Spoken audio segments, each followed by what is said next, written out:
नमस्कार मित्रों।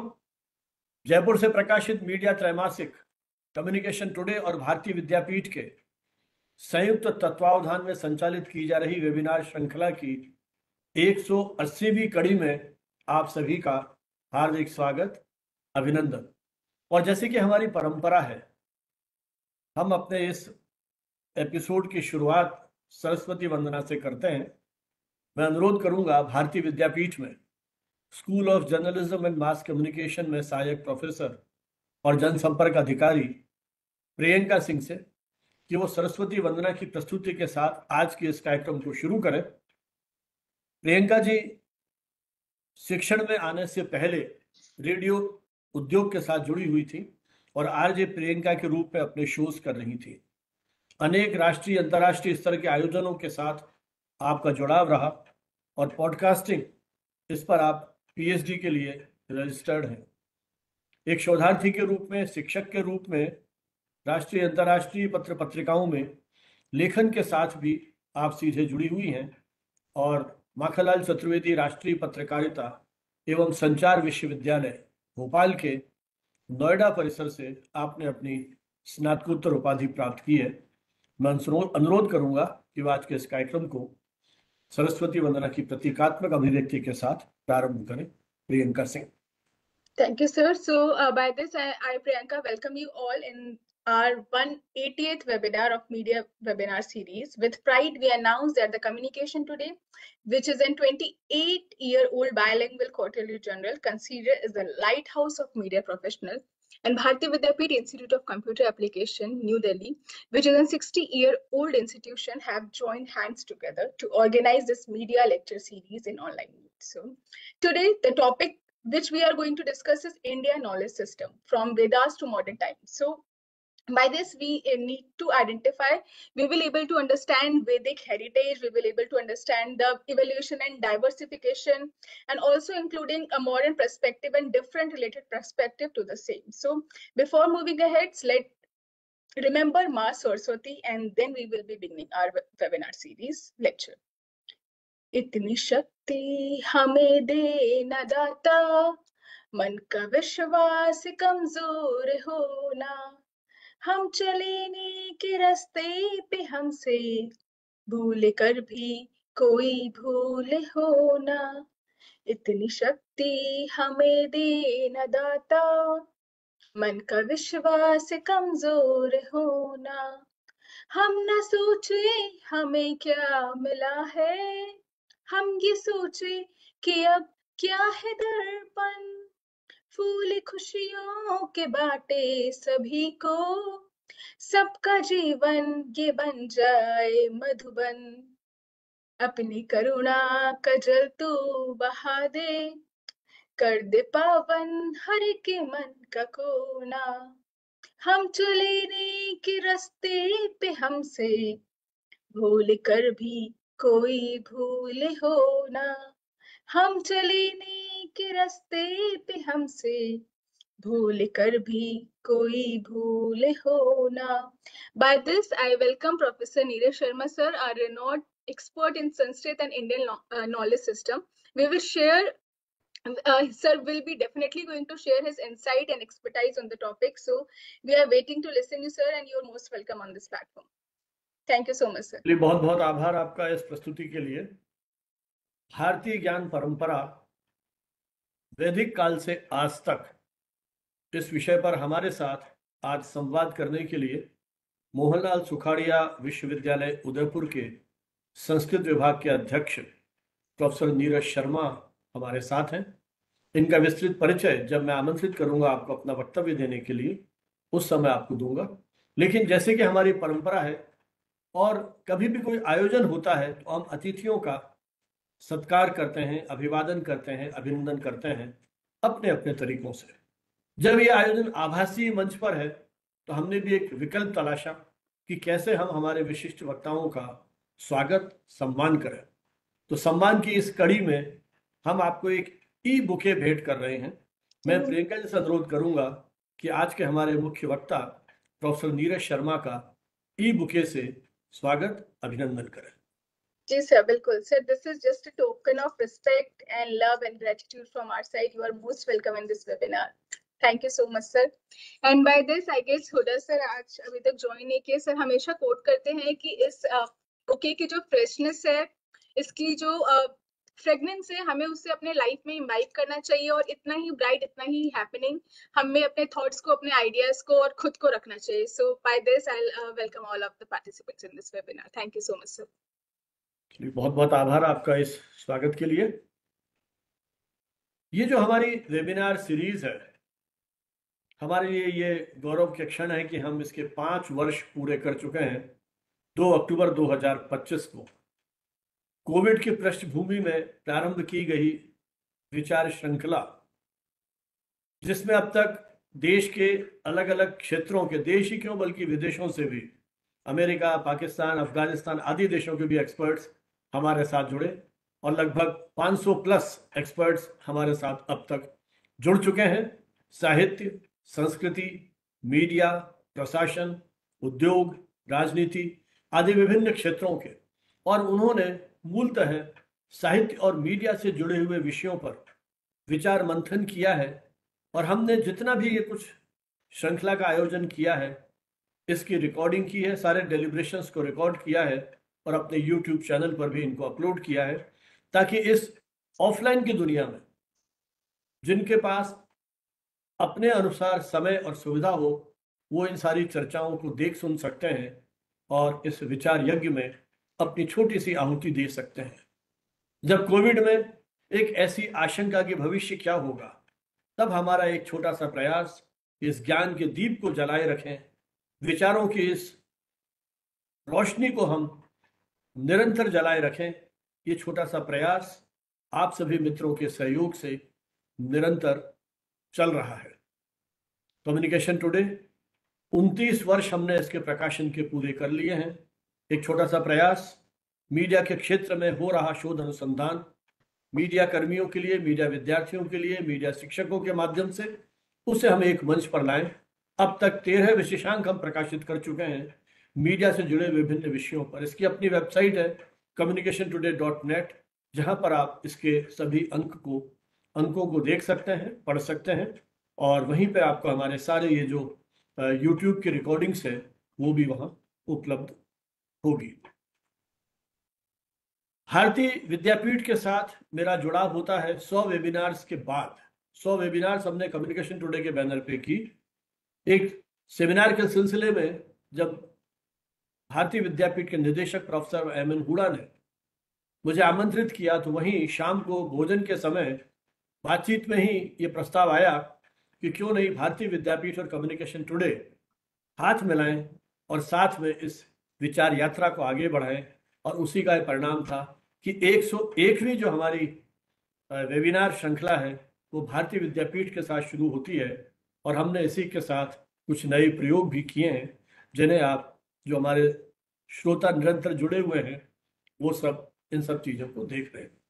जैसा कि आज का विषय है भारतीय ज्ञान परंपरा वेदों से आधुनिक काल तक। भारत की अपनी एक बहुत पुरातन संस्कृति और सभ्यता रही है, और उसका मुख्य आधार यदि कोई पूछे तो वो क्या है, मुझे लगता है वो हमारी ज्ञान परंपरा है। संयोग से राष्ट्रीय शिक्षा नीति 2020 के बाद जो हमारी ये ज्ञान परंपरा है, इसमें शोध अनुसंधान और ये चर्चा का विषय बना है। आज विभिन्न विश्वविद्यालयों में IKS को लेकर के, भारतीय ज्ञान परंपरा को लेकर के विशेष केंद्र बनाए जा रहे हैं, और विभिन्न विषयों के जो विद्वान हैं और जिनका IKS के साथ जुड़ाव है, ऐसे व्यक्तियों को खोजा जा रहा है और उस सेंटर के साथ जोड़ करके विभिन्न विषयों में इस ज्ञान परंपरा के जो मुख्य तत्व हैं उनको जोड़ करके, क्योंकि हम अक्सर जब भी बात करते हैं तो पश्चिमी विचारकों को उद्धृत करते हैं और हम बड़े प्रभावित होते हैं। कई बार जब इन पश्चिमी विचारकों के नाम आते हैं तो मेरे मित्र वक्ता तो हूँ, जब उनसे पूछता हूँ कि मिस्टर फलाने का नाम आपने लिया, वो कौन है, अक्सर वो बता नहीं पाते हैं उनकी पृष्ठभूमि के बारे में, और हम उन नामों से आतंकित होते रहते हैं। जबकि हमारी जो ज्ञान परंपरा है वो कितनी विपुल संपदा हमारे पास है, और हम धीरे धीरे इन सबको भूलते जा रहे हैं। तो NEP 2020 के माध्यम से एक तरह से ये भारतीय ज्ञान परंपरा पुनर्जीवित हुई है। हमने पहले भी 2-3 एक्सपर्ट्स को उसमें आमंत्रित किया है, जिन्होंने अपने ढंग से इस विषय को व्याख्यायित किया है। जहाँ तक मुझे याद आ रहा है, बनारस के प्रोफेसर ओपी सिंह, जो हमारे डेवलपमेंट कम्युनिकेशन के एक्सपर्ट हैं, और उदयपुर से डॉक्टर श्री कृष्ण जिग्नो, मेरे ख्याल नीरज जी जानते होंगे उनको, वो भी हमारे इस वेबिनार में सहभागिता कर चुके हैं। तो भारत की जो परंपरा है, इसमें केवल ज्ञानार्जन का माध्यम ये नहीं रही है, बल्कि जीवन के हर क्षेत्र, चाहे नैतिकता की बात करें, चाहे हम जीवन में आस्था की बात करें, आध्यात्मिकता की बात करें, और सबसे बड़ी बात उसकी जो वैज्ञानिकता का भाव है उसमें, ये हमारी जो पूरी परंपरा है, इसमें सबसे विशिष्ट बात है कि वैज्ञानिकता, आधुनिकता और आध्यात्मिकता और परंपरा, इसका अद्भुत समन्वय हम हमारी इस ज्ञान परंपरा में देख सकते हैं। यदि इसका सही तरीके से अवलोकन किया जाए, चिंतन मनन किया जाए और मनुष्य के समग्र विकास के साथ इसको जोड़ा जाए, तो मुझे लगता है हमारी ये ज्ञान परंपरा शरीर, मन, बुद्धि और आत्मा, इनकी साधना की एक विशिष्ट परंपरा रही है। और शायद यही कारण है प्राचीन भारत को विश्व गुरु के रूप में अभी भी याद किया जाता है। तो भारतीय ज्ञान परंपरा की शुरुआत, जैसा विषय से स्पष्ट है, वैदिक काल से मानी गई है। वेदों के बारे में आप जानते हैं, 4 वेद हमारे यहाँ थे। विस्तार से बात भाई नीरज जी करेंगे, मैं उस विस्तार में नहीं जा रहा हूँ। लेकिन इन वेदों में भी किस तरह से एक वैज्ञानिक सोच था, निरंतर शोध अनुसंधान इस क्षेत्र में किया जा रहा है, और भारत की उसकी जो परंपरा है उसका एक तरह से हम आत्मसात करने की दिशा में आगे बढ़ रहे हैं। वेदों के बाद उपनिषद आते हैं, कई तरह के दर्शन हमारे सामने आए, और अब तक मूल रूप से जो ओरिएंटल लैंग्वेजेस के स्टूडेंट्स थे वही इनको पढ़ते थे। लेकिन धीरे धीरे, चाहे आईआईटीज है, आईआईएम्स है, जो भारत के ये प्रतिष्ठित इस तरह के जो इंस्टीट्यूशंस हैं, इनके कोर्सेज में भी अब इन विषयों को जोड़ा जा रहा है। तो केवल अब टेक्नोक्रेट तैयार नहीं कर रहे हैं, टेक्नोक्रेट के साथ साथ हम भारतीय ज्ञान परंपरा को उसमें जोड़ते हुए हमारी उस पूरी संपदा है उसको कहीं, जो हमारी युवा पीढ़ी है, उसको सेंसिटाइज करने की हम कोशिश कर रहे हैं। तो भारत की ज्ञान परंपरा ने कभी परिवर्तन से ये घबराई नहीं है, किसी प्रकार से भयभीत नहीं हुई है। उसने नए विचारों को सदा अपनाया है और पुराने को पुनः परिभाषित किया है अपने आधुनिक संदर्भों में। कितने पुराने जो हमारे स्कॉलर्स हैं, आर्यभट्ट से लेकर के पाणिनि, जिनकी आप बात करें, आर्यभट्ट ने खगोल शास्त्र, शून्य और दशमलव प्रणाली को हमारे सामने रखा। सुश्रुत ने शल्य चिकित्सा का विस्तृत विवरण, विज्ञान हमें एक तरह से दिया है। चरक ने चिकित्सा शास्त्र को हमारे सामने प्रस्तुत किया। अभी कुछ समय पहले मुझे यहाँ जो जयपुर में आयुर्वेदिक संस्थान में जाने का मौका मिला था, किस तरह से हमारी पूरे जो शरीर विज्ञान है वो हमारे जो ये प्राचीन परंपराएं हैं इनमें किस तरह से निहित है। और पाणिनि की व्याकरण से तो हम सब लोग परिचित हैं ही, किस तरह से वो संस्कृत के 14 सूत्र, उसमें पूरी की पूरी संस्कृत की व्याकरण टिकी हुई है। फिर मध्यकालीन दौर आता है, अंग्रेजों की गुलामी का दौर आता है, अंग्रेजी हमारी अध्ययन, अध्यापन और उसकी भाषा बनती है, और उसका दुष्परिणाम होता है कि धीरे धीरे हम हमारी उस ज्ञान परंपरा से विमुख होते चले गए। जिस देश में तक्षशिला, नालंदा जैसे विश्वविद्यालय, जहाँ विदेशों से लोग आकर के पढ़ते थे, और उस समय जो अतताई थे, आक्रमणकारी थे, उन्होंने इस बात का एहसास कर लिया था यदि किसी देश की संस्कृति, सभ्यता को नष्ट करना है तो उनके ज्ञान विज्ञान की उस परंपरा को खत्म कर दिया जाए। मुझे सौभाग्य मिला है नालंदा विश्वविद्यालय का जो पुराना स्ट्रक्चर है उसको देखने का, जहाँ कहा जाता है कई कई दिनों तक वो, जब लाइब्रेरी को जलाया गया तो कई कई दिन तक वो जलते रहे। इतना विस्तृत ग्रंथ भंडार या पुस्तकालय हमारे उन विश्वविद्यालयों में था। आज उस परंपरा को पुनर्जीवित करने का जो प्रयास हो रहा है, तो औपनिवेशिक काल की उन चुनौतियों के बीच आज स्वतंत्र भारत में हम हमारी उस परंपरा का एक तरह से अवलोकन कर रहे हैं। और सौभाग्य से आज हमारे साथ एक ऐसे ही विद्वान हैं जिन्होंने वर्षों तक एक तपस्या की है इन सारे विषयों को आत्मसात करने की, समझने की, उसमें आपने शोध अनुसंधान करने की। जैसा मैंने कहा कि आज हमारे साथ प्रोफेसर नीरज शर्मा हैं, जो मोहनलाल सुखाड़िया विश्वविद्यालय उदयपुर में संस्कृत विभाग के अध्यक्ष हैं। और जब मैंने आपसे बात की तो पुराने संदर्भ भी याद आए। अहमदाबाद में एक चयन समिति में हम साथ में थे विश्वविद्यालय में, तो मेरा पहला परिचय उनसे उस समय था। और अनायास मेरे एक विद्यार्थी हैं, उन्होंने जब मुझे उनका रेफरेंस दिया और जैसे मैंने उनका नंबर देख के बात की तो वो पुरानी बहुत सारी स्मृतियां जीवंत हो उठी। और नीरज जी का जिस तरह का ज्ञान विज्ञान के विभिन्न विषयों को आपने गहराई से समझा है, उसी का परिणाम है कि उन्हें राष्ट्रीय स्तर के अनेक पुरस्कारों से सम्मानित किया गया है। एक वीडियो मुझे मिला है, मैं भूल गया प्रियंका जी को देना, मैं भी आपको दूंगा। तो जब नीरज जी का व्याख्यान समाप्त हो जाए तो उसको आप कोशिश कीजिए कि हम हमारे जितने पार्टिसिपेंट्स को दिखा सकें कि किस तरह से भारत के राष्ट्रपति ने शायद प्रणब मुखर्जी उस समय राष्ट्रपति थे, उन्होंने आपकी जो ये सेवा है संस्कृत साहित्य की और भारतीय पुरातन साहित्य परंपरा की, उसके लिए उनको आपने सम्मानित किया गया। विश्वविद्यालय में प्रोफेसर के रूप में अनेक तरह की जिम्मेदारियों का वहन करना पड़ता है। आप स्पोर्ट्स बोर्ड के सेक्रेटरी भी रहे और विश्वविद्यालय में कई नवाचारों को शुरू करने के लिए विभिन्न कुलपतियों के कार्यकाल में आपका विशेष योगदान रहा है। आप वहाँ का जो मैनेजमेंट है, बोर्ड ऑफ मैनेजमेंट है, उसके भी मेंबर रहे हैं। तो एक प्रकार से ये हमारी जो नई शिक्षा नीति है या जो और सरकार की जो नवाचार से जुड़ी हुई नीतियां हैं, उनको क्रियान्वित करने में भी आपने अपनी महत्वपूर्ण भूमिका निभाई है। राजस्थान विश्वविद्यालय, यहीं से आपने पढ़ाई की, जयपुर से अपना ग्रेजुएशन किया, पोस्ट ग्रेजुएशन किया, पीएचडी किया और डिलिट की उपाधि भी आपने इसी विश्वविद्यालय से प्राप्त की है। यूजीसी और जो दूसरी फंडिंग एजेंसीज हैं रिसर्च को लेकर के, उनसे भी आपका गहरा जुड़ाव है और यूजीसी के 2 मेजर प्रोजेक्ट आपने पूरे किए हैं और 1 माइनर प्रोजेक्ट पूरा किया है। इसके अतिरिक्त लगभग 20 से अधिक विद्यार्थी आपके निर्देशन में शोध कर चुके हैं और शताधिक शोध पत्र विभिन्न पत्र पत्रिकाओं में आपके अब तक प्रकाशित हो चुके हैं। अनेक पुस्तकों में आपने चैप्टर्स लिखे हैं और आपकी अनेक पुस्तकें जो हैं वो भी प्रकाशित हो चुकी हैं। संदर्भ पुस्तकों के रूप में और टेक्स्ट बुक के रूप में उनका विशेष योगदान संस्कृत साहित्य में या संस्कृत के विषय के अध्ययन अध्यापन के क्षेत्र में रहा है। आपने full bright fellow, Nehru fellowship जो मिली है, वहाँ के कुछ विद्यार्थियों को भी आपने गाइड किया है, निर्देशित किया है अपनी उन शोध यात्राओं में। जो आपका डिलिट था वो बड़ा महत्वपूर्ण था, वैदिक कृषि को लेकर के। उस विषय पर आपने पीएचडी किया है और उस वैदिक कृषि और उसका जो प्राकृतिक खेती और सतत विकास, किस तरह से इनका आपस में समन्वय हो सकता है, उससे आप विशेष रूप से जुड़े हुए रहे हैं या उस क्षेत्र में आपने विशेष अनुभव प्राप्त किया है।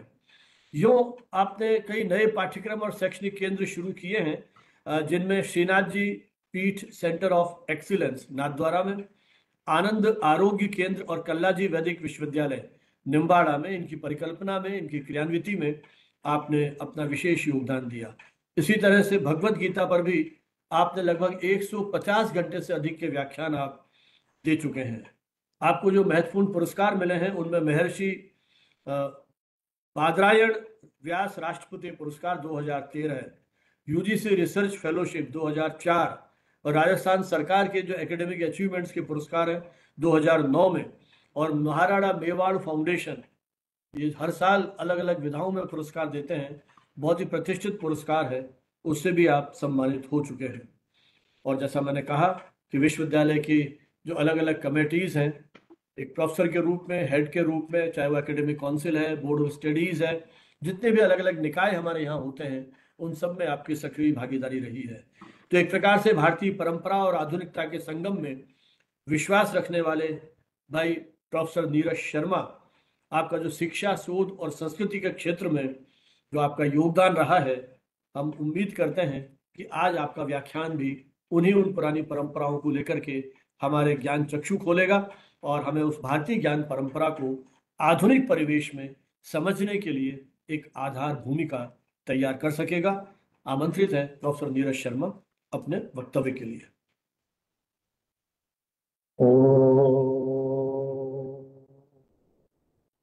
गणानां त्वा गणपतिं हवामहे कविं कवीनामुपमश्रवस्तमम् ज्येष्ठराजं ब्रह्मणां ब्रह्मणस्पद आनः शृण्वन्नोतिभिः सीदसादनम्। इस ऑनलाइन आमुख पटल पर मेरे सम्मुख विराजमान मेरी मातृ संस्था मातृपीठ राजस्थान विश्वविद्यालय के वरेण्य आचार्य श्रद्धेय भानावत साहब, संस्थान के डायरेक्टर एमएन हुडा साहब, इस आयोजन की संयोजिका डॉक्टर प्रियंका सिंह जी, इस लेक्चर सीरीज की आयोजन सचिव डॉक्टर उषा साहनी जी, यहाँ जुड़े हुए सभी संकाय के साथी, शोध छात्र, विद्यार्थी, ये मेरे लिए सौभाग्य की बात है कि सर ने मुझे इस महत्वपूर्ण उपक्रम के साथ जोड़ा और कुछ अपने भाव अभिव्यक्त करने का अवसर प्रदान किया। सबसे पहले तो मैं आप सबको शरद पूर्णिमा की बधाई देता हूं। क्योंकि आज शरद पूर्णिमा है, आश्विन मास की पूर्णिमा है, और ये मानते हैं हम कि आश्विन मास की पूर्णिमा को चंद्रमा अपनी संपूर्ण कलाओं के साथ में मेघ निर्मुक्त होकर के आकाश में रहता है, और उससे बरसने वाली जो अमृत वर्षणी जो रोशनी है, कौमुदी है, वो आज की इस रात्रि को, जिसे हम भारतीय परंपरा में कोजागरी रात्रि कहते हैं, इस महत्वपूर्ण दिन पर, और दिन क्या प्रदोष हो गया, क्योंकि रात्रिमुख संध्या को ही प्रदोष कहते हैं शास्त्र में, तो इस प्रदोष के अवसर पर, और जब हम ये चर्चा कर रहे हैं, तो और चर्चा हम भारतीय ज्ञान परंपरा की कर रहे हैं, और भारतीय ज्ञान परंपरा अमृत का पर्याय है, क्योंकि हम यह जानते हैं कि यदि मुक्तिगामी साधना विद्या प्राप्त करनी है, तो फिर हमें उसकी पूर्णता के लिए भारतीय परंपरा की ओर एक बार अवश्य उन्मुख होना होगा। हमारी परंपरा में जो ज्ञान है, हम ये मानते हैं कि ऋते ज्ञानात न मुक्ति, ज्ञान के बिना मुक्ति नहीं है। दूसरा, जिसे ज्ञान कहते हैं, वो स्वरूप भी है। ज्ञान विद्या का फल है, ज्ञान गंतव्य है, ज्ञान लक्ष्य है, ज्ञान सत्य है, ज्ञान अनंत होता है, और ज्ञान के लिए हम जो सर्वोच्च उपाधि लेकर के आते हैं, वो हम कहते हैं कि ये ब्रह्म है। ब्रह्म का पर्याय भी ज्ञान है, वेद का पर्याय भी ज्ञान है। लेकिन ये ज्ञान कैसा है? ये ज्ञान वो है जो मुक्त करता है जड़ताओं से, अज्ञान से, अंधकार से। ऐसा ज्ञान जहां से आरंभ होता है, इस ज्ञान की गंगोत्री, इस ज्ञान की धारा जहां से प्रस्फुटित होती है, वो श्रुति है, वो वेद है। वेद शब्द के 4 प्रकार से अर्थ होते हैं। पहला अर्थ है, ये सत्तात्मक है, क्योंकि ये अनादि अनंत है। ये किसी मनुष्य की कृति नहीं है, ये मानवीय सर्जना नहीं है। हमारी परंपरा ये मानती है कि वेदों का हमारे ऋषियों ने साक्षात्कार किया, उन्होंने मंत्रों को देखा, अपनी अनुभूतियों को उन्होंने अपने शिष्यों को बताया। इस प्रकार से श्रुति परंपरा में, गुरु शिष्य परंपरा में, यह जो वेद है, ये सुरक्षित हुआ और आगे बढ़ा। दूसरा जो वेद शब्द का अभिप्राय है, वो होता है ज्ञानात्मक, कि इस वेद के भीतर वह संपूर्ण ज्ञान राशि है जिसकी हमें आवश्यकता है, जो इस धरती को सुंदर बनाए रखने के लिए, सस्टेनेबिलिटी के लिए जरूरी है। वह सारी ज्ञान राशि वेद में मौजूद है। हमारा जो परंपरा है वो ये कहती है कि भूतम भव्यम भविष्यंच सर्वम वेदात प्रसिद्ध्यति। जो कुछ बीत चुका है, जो कुछ हमारे वर्तमान में है, और जो कुछ भविष्य में होने वाला है, वो जो कुछ हमारे लिए उपयोगी है, जो हमें जीवन जीने के लिए, जीवन के विकास और विस्तार के लिए, इस संपूर्ण चराचर जगत, प्रकृति और पर्यावरण के स्थायित्व के लिए जो अपेक्षित है, जो आवश्यक है, वह समस्त ज्ञान वेद से प्रस्फुटित हुआ है, हो रहा है और होता रहेगा। विद विचारणे, एक और वेद शब्द का अभिप्राय है, वेद का अर्थ है विचार। तो जो कुछ हमारे लौकिक और पारलौकिक विचार प्रक्रियाएं हैं, दार्शनिक प्रक्रियाएं हैं, ज्ञान की धाराएं हैं, उन सब का भी समावेश वेद में होता है। वो जितनी धाराएं निकल करके आगे बढ़ी, वो सब वेद से ही निकल करके आगे बढ़ रही हैं। और एक जो वेद का अभिप्राय है, वो है लाभ। वेद से लाभ प्राप्त होता है। किस चीज का? अभ्युदय और निश्रेयस का, जिसे हम धर्म कहते हैं। अभ्युदय निश्रेयस सिद्धि स धर्म है। धर्म क्या है? जिससे लौकिक अभ्युदय हो और जिससे पारलौकिक निश्रेयस हो, अर्थात प्रेय और श्रेय दोनों जिसके माध्यम से प्राप्त हो जाए, उसी को वेद कहते हैं। और वैसे भी जब हम धर्म की परिभाषा धर्मशास्त्र में जानते हैं, ढूंढते हैं, तो वहां यही आता है, श्रुति स्मृति सदाचार है स्वस्य च प्रियमात्मनः एतत् चतुर्विधम प्राहु साक्षात धर्मस्य लक्षणम। कि श्रुति कहे, स्मृति कहे और सदाचार, अपनी आत्मा को प्रिय लगने वाला विषय, शरीर को प्रिय लगने वाला नहीं, आत्मा को प्रिय लगने वाला, क्योंकि आत्मा सब में समान है, एक ही है, ऐसा जो विषय है वो हमारे यहाँ धारणीय है, वो धर्म है। तो यह जो ज्ञान राशि है जिसका आरंभ वेद से होता है, अब हम जरा उसके विषय में जानने की कोशिश करेंगे कि वो शुरू कहां से होता है, उसका स्वरूप क्या है, उसका उद्भव कैसे हुआ। मित्रों, ये जो अनहद नाद है, जिसे हम प्रणव कहते हैं, जिसे हम ओंकार कहते हैं, यह नादमयी सृष्टि है, शब्दमयी सृष्टि है। इस एक ओंकार को जब ऋषियों ने, क्योंकि यह प्रकृति में व्याप्त है, यह ब्रह्मांड में व्याप्त है, यह स्वर, इसका उन्होंने साक्षात्कार किया। इन ऋषियों ने, ऋषि कहते ही उस ऋषियों मंत्र दृष्टारः, ऋषि की परिभाषा ही है, जो मंत्रों का दर्शन करें उन्हें हम ऋषि कहते हैं। तो उन ऋषियों ने मंत्रों का दर्शन किया। किस प्रकार से उन्होंने दर्शन किया?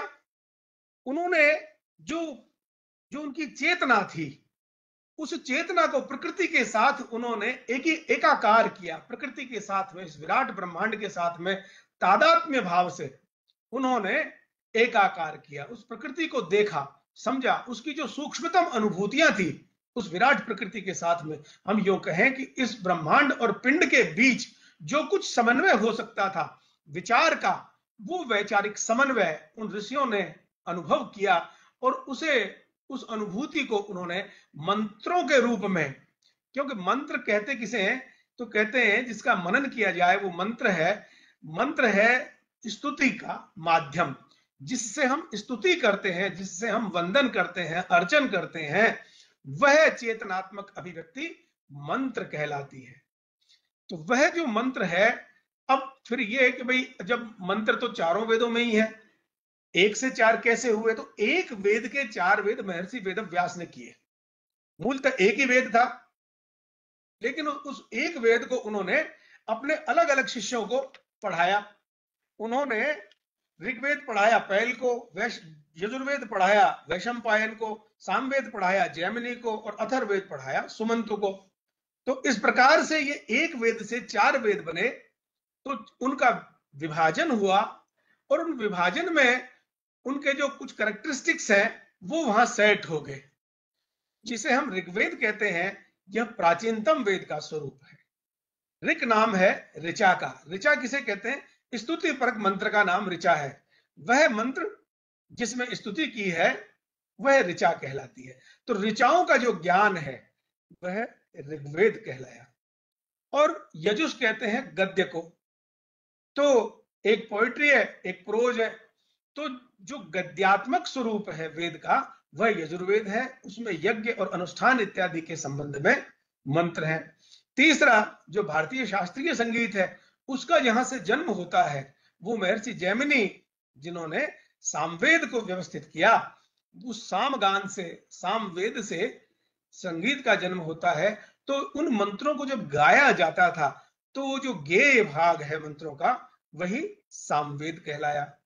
और जितने भी हमारे लौकिक विषय हैं, चाहे हमारे स्वास्थ्य का हो, चाहे हमारी खेती बाड़ी का हो, चाहे हमारे बीमारियों को दूर करने का हो, हमारे धन धान्य की समृद्धि का हो, हमारे घर परिवार की सारी चीजें हो, इस प्रकार से नाना प्रकार के शत्रुओं को जीतना हो, ये जितने सारे विषय हैं अलग अलग प्रकार के, इन सब विषयों को संकलित करते हुए जो वेद आया वो है अथर्ववेद। तो ऋग्वेद, सामवेद और यजुर्वेद को हम त्रयी कहते हैं, वेद त्रयी। और जो अथर्ववेद है इसके साथ मिलकर के ये चार वेद हो जाते हैं। तो अब इन चार वेदों में, इन चारों वेदों के अपने अपने उपवेद भी हैं। जैसे अथर्ववेद का उपवेद आयुर्वेद है। तो अब आयुर्वेद का जो ज्ञान, आयुर्वेद की जो धारा जहां से निकलती है वह अथर्ववेद से निकलती है। कृषि, भारत ऋषियों का देश है और भारत कृषि प्रधान देश भी है। तो जो हमारी कृषि प्रणाली है उसको, वैसे तो सभी वेदों में उसके बारे में मिलता है, लेकिन अथर्ववेद का जो भूमि सूक्त है वो तो अद्भुत सूक्त है उसके लिए। तो हमारे जो ज्ञान विज्ञान की धाराएं जो विकसित हुई कालांतर में, वो वेदों से। अब वेदों को समझेंगे कैसे, इनको जानेंगे कैसे? तो फिर उसके बाद में वेदांग आते हैं, शिक्षा, कल्प, व्याकरण, निरुक्त, छंद और ज्योतिष। ये वेद के अंग कहलाते हैं। तो इन वेदांगों के माध्यम से किसी को हम वेद की आंख मानते हैं, किसी को वेद के कान मानते हैं, किसी को वेद का मुख मानते हैं, किसी को वेद के पैर मानते हैं। अंग जैसे शरीर में होते हैं, ऐसे इन अंगों के माध्यम से उस वेद को प्राप्त कैसे किया जाए, ये वेदांग सिखाते हैं। तो हमारी जो शास्त्र परंपरा है, वो शास्त्र परंपरा वेदांगों से निकली है। जैसे कल्प है, कल्प नाम के वेदांग से हमारा धर्मशास्त्र निकलता है। उसी में यज्ञ, अनुष्ठान इत्यादि शुल्ब सूत्र जो है, जिनसे हमारी मैथमेटिक्स निकली है। तो ये जो हमारे शास्त्र परंपरा, चाहे ज्योतिष शास्त्र है, चाहे गणित शास्त्र है, चाहे रसायन शास्त्र है, ये हमारी सारी शास्त्र परंपरा जो निकलती है, वो वेद और वेदांगों से आगे बढ़ती है। फिर नंबर आता है हमारे इतिहास और पुराण का। हम इतिहास रामायण और महाभारत को कहते हैं, जिसे हम संस्कृत में इतिहास कहते हैं। उस इतिहास का मतलब ऐसा हुआ। तो जो राजे महाराजा हुए, उनकी जो गाथाएं थी, वीर गाथाएं थी, उन वीर गाथाओं का संकलन, संग्रह इतिहास ग्रंथों में हुआ, पुराण के ग्रंथों में हुआ। तो 18 पुराण और 18 उप पुराण। तो इतिहास और पुराण से जो वेद का ज्ञान था, वह वेद का ज्ञान आगे बढ़ा। इतिहास पुराणाभ्याम वेदा समुपबृंहयेत, अर्थात इतिहास और पुराण के माध्यम से वो जो वैदिक ज्ञान का जो मर्म था, वह ज्ञान राशि आगे बढ़ती है, लोक सुलभ बनती है, सबके लिए एक्सेप्टेबल फॉर्म में आती है। आप किसी को कहानी सुनाइए, तुरंत समझ लेगा, लेकिन किसी को मंत्र सुनाइए, समझ नहीं पाएगा। फिर उन मंत्रों के लिए तो बड़ा तप करना पड़ेगा। मंत्र जो है, उस मंत्र का अधिकारी है, उसके बाद में उतनी साधना करता है कि नहीं करता है, फिर उसके पूरा उसका एक अनुष्ठानिक पक्ष है। इसलिए उतना कठोर दिनचर्या पूर्वक उन मंत्रों के अभिप्राय को जानना, समझना सबके बस की नहीं है। इसलिए फिर क्या हुआ कि इतिहास और पुराण के माध्यम से वह जो वेद की दुर्लभ और कठिनता से अर्जित करने योग्य ज्ञान राशि थी, वह जन जन को सुलभ हुई इतिहास और पुराणों के माध्यम से। पुराणों में क्या, सर्गश्च प्रतिसर्गश्च वंशो मनमंतराणि च वंशानुचरितं च पुराणम पंचलक्षणम। वहां सर्ग अर्थात सृष्टि प्रक्रिया, प्रतिसर्ग अर्थात वापस लय, प्रलय, फिर वंश, कितने हमारे यहाँ राजे महाराजा हुए, कितने वंश, सूर्य वंश, चंद्र वंश, इन सब के, इनके बारे में जो विवरण वर्णन है, वो सारे वहां पर मिलते हैं। फिर उनके चरितात्मक जो चीजें हैं, जो कथाएं हैं, जो गाथाएं हैं, वो उन पुराणों में है। लेकिन उन गाथाओं के माध्यम से जो अभिप्राय प्रकट किया जाना चाहिए, वो अभिप्राय वेद का अभिप्राय होगा। इसलिए जो हमारे दार्शनिक सिद्धांत हैं, उनको जन जन तक पहुंचाने के लिए हमारे पुराण होंगे। इसी के साथ में हमारे जो वैदिक संहिताएं हैं, उन संहिताओं के बाद में, उन संहिताओं के साथ ही उनका एक ब्राह्मण भाग आता है। हर वेद के 4 भाग हैं। एक उसकी संहिता है, एक उसका ब्राह्मण जाति नहीं है यहाँ पर, ब्राह्मण उसका जो कंटेंट है वेद का, उसे हम ब्राह्मण कहते हैं। ब्रह्म माने ज्ञान। तो इसलिए एक ज्ञान राशि जो ब्राह्मण भाग के रूप में है, एक ज्ञान राशि जो आरण्यक के रूप में है, अर्थात जो नगरों शहरों में नहीं पढ़ाई जाएगी, उसके लिए अरण्यों में, वनों में जाकर के और तपस्या की जाएगी, उसके साथ उस ज्ञान को प्राप्त किया जाएगा, क्योंकि वो प्रकृति के बिल्कुल निकट जाकर के उसे उसकी उपासना की जा सकती है। और जो चौथा भाग है उसका, वो है उपनिषद भाग। उपनिषद को हम वेदांत भी कहते हैं। ये वैदिक संहिताओं का लास्ट पोर्शन है। Content of the Vedas, the last portion is Upanishad. तो उपनिषदों में फिर 11 प्रमुख उपनिषद हैं। हर एक वेद के अपने अपने उपनिषद हैं। उन 11 प्रमुख उपनिषदों पर आचार्य शंकर ने प्रामाणिक भाष्य लिखा है। तो हम बहुत बार अपने दैनिक व्यवहार में सूक्तियों का प्रयोग करते हैं, ध्येय वाक्यों का प्रयोग करते हैं। हमारे सारे विश्वविद्यालयों के, बड़े बड़े संस्थानों के, हमारे रक्षाओं, सैन्य बलों के, चाहे सरकारी कार्यालयों के, विभागों के, सबके अपने अपने ध्येय वाक्य हैं। सत्यमेव जयते भारत का ही ध्येय वाक्य जिस प्रकार से है, ऐसे ही धर्मो विश्वस्य जगतः प्रतिष्ठा, विद्या विन्दते अमृतम, ऋते ज्ञानात् न मुक्ति, ये इस प्रकार के जितने भी ध्येय वाक्य हैं, ये जो मार्मिक सूक्तियां हैं, ये सारी उपनिषदों से निकल करके आ रही हैं। तो जो हमारे जीवन का विकास विस्तार और जीवन का जो प्रयोजन है, किस प्रकार से हमें जीवन जीना चाहिए, वो जो हमारा दर्शन है, वो दर्शन कहां से निकल के आएगा? वो दर्शन उपनिषदों से निकल करके आएगा। तो इस तरह से संहिता, ब्राह्मण, आरण्यक और उपनिषद, प्रत्येक वेद के ये 4 भाग हुए। ऐसे ही ऋग्वेद, सामवेद, यजुर्वेद, अथर्ववेद, इनकी किसी समय 1131 शाखाएं हुआ करती थी, लेकिन सब काल कवलित होते हुए आज जो है वो हमारे पास में केवल 12 वेद की शाखाएं शेष बची हैं, जिनके हमें व्यवस्थित पाठ उपलब्ध होते हैं।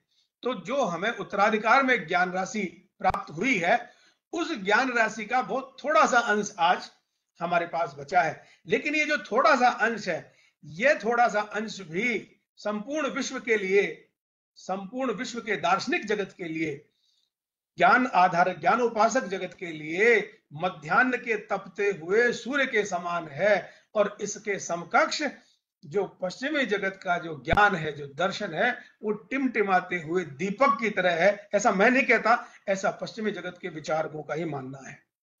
तो इसलिए वह जो मध्याह्न के तपते हुए सूर्य के समान जो ज्ञान राशि है, वह ज्ञान राशि हमारी शास्त्रों के माध्यम से आगे बढ़ती है।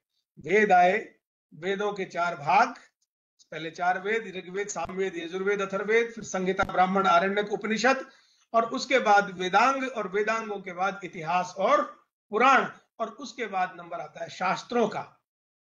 तो व्यवस्थित शास्त्रों के रूप में जो हमारी ज्ञान है, वो ज्ञान आगे बढ़ता है। वो ज्ञान केवल दार्शनिक ज्ञान ही नहीं है, वो ज्ञान केवल लौकिक ज्ञान ही नहीं है, वो हमारे विभिन्न पक्षों को, जो कि शरीर, मन, बुद्धि, आत्मा, भावना, सबके लिए जो आवश्यक है इस संसार में हमें जीने के लिए, वो सारी ज्ञान राशि आगे शास्त्रों के रूप में व्यवस्थित होती है। तो इनको अब 3 मोटे भागों में हम इस ज्ञान को, जो भारतीय ज्ञान परंपरा है, इसमें 3 प्रमुख चीजें हैं। एक है संज्ञान, जो सांसारिक ज्ञान से युक्त, हम इस संसार को कैसे जानेंगे, सांसारिक पदार्थों का जितना भी ज्ञान है उसे हम संज्ञान कहते हैं। दूसरा एक है जो प्रयोग परीक्षण पर आधारित ज्ञान है, उसे हम विज्ञान कहते हैं। और तीसरा जो पारलौकिक, जो आध्यात्मिक, परमात्मा से जो जुड़ा हुआ ज्ञान है, उसे हम प्रज्ञान कहते हैं। तो जो भारतीय शिक्षा पद्धति है, जो हम, जिसे हम आजकल नई शिक्षा पद्धति के रूप में पुनर्स्थापित करने की कोशिश कर रहे हैं, उसमें हमें संज्ञान, विज्ञान और प्रज्ञान तीनों को साथ लेकर के चलना है। हमें अखंड व्यक्तित्व का निर्माण करना है। वो शारीरिक रूप से भी परिपुष्ट हो, वो बौद्धिक रूप से भी बलवान हो, वो मानसिक रूप से भी सुदृढ़ हो, संकल्पवान हो, और वो आध्यात्मिक रूप से भी उसका विकास हो। क्योंकि यदि ये चारों स्तर पर विकास नहीं होगा तो विकास अपूर्ण होगा। इसलिए इसकी पूर्णता के लिए हम, अच्छा वैसे भी एक प्राचीन परिभाषा है कि विद्या किसे कहते हैं, तो वहां आया कि ज्ञान विज्ञान दर्शन संस्क्रियात् मनि विद्या, कि ज्ञान से, विज्ञान से और दर्शन से आत्मा के संस्कार करने की प्रक्रिया को विद्या कहते हैं। और उसका फल क्या है? उसका फल ज्ञान है। अर्थात वो अंधकार से प्रकाश की ओर, मृत्यु से अमृत की ओर ले जाने की जो प्रक्रिया है, ले जाने वाली जो प्रक्रिया है, वह प्रक्रिया विद्या है। और उसका जो फल है वो अमृत फल है, वो अमृत फल ज्ञान कहलाता है। तो इस प्रकार से ये ज्ञान परंपरा जब आगे बढ़ती है, तो फिर ये शास्त्रों में, नाना शास्त्रों, जिसे हम कहते हैं कि आज कंटेम्परेरी क्या रिलेवेंस इसकी हो सकती है, तो कंटेम्परेरी रिलेवेंस से पहले तो हम ये जान लें कि हमारे भारतीय इतिहास में, भारतीय संदर्भ में ये जितने डिसिप्लिन्स नॉलेज के हैं, इनकी हिस्ट्री है क्या। आज भारतीय ज्ञान के यदि इतिहास को ढूंढेंगे तो संस्कृत के द्वार से ही आपको अंदर प्रवेश करना पड़ेगा। संस्कृत के बिना भारतीय ज्ञान परंपरा को जानना संभव नहीं है। और दूसरा, परंपरा शब्द जो है, कोई बड़ा ध्यान देने वाला, क्योंकि परंपरा शब्द में हमारे यहाँ जड़ता नहीं है। ट्रेडिशन का मीनिंग परंपरा नहीं है। हमारे यहाँ जिसे हम परंपरा कहते हैं, वहां परम परम शब्द है। परम माने उत्तरवर्ती, बाद वाला, नेक्स्ट। तो जो निरंतर अपडेट होता है वह हमारे यहाँ परंपरा में स्थान प्राप्त करता है। अर्थात जो लगातार अपडेट होता रहेगा, अद्यतन होगा, जो रिलेवेंट होगा, वो ही हमारी परंपरा में रहेगा। इसलिए परंपरा को ट्रेडिशन समझने की भूल नहीं करना चाहिए। ट्रेडिशन अलग चीज है, वहां जड़ता है, वहां स्थिरता है। हमारे यहाँ प्रवाह है, हमारे यहाँ निर्मलता है, पवित्रता है। हमारे यहाँ परंपरा अनायास नहीं बनती है, हमारे यहाँ परंपरा अनादिकाल से चलती आ रही है। तो हमारी जो ज्ञान की परंपरा है वो भी अनादिकाल से चलती आ रही है।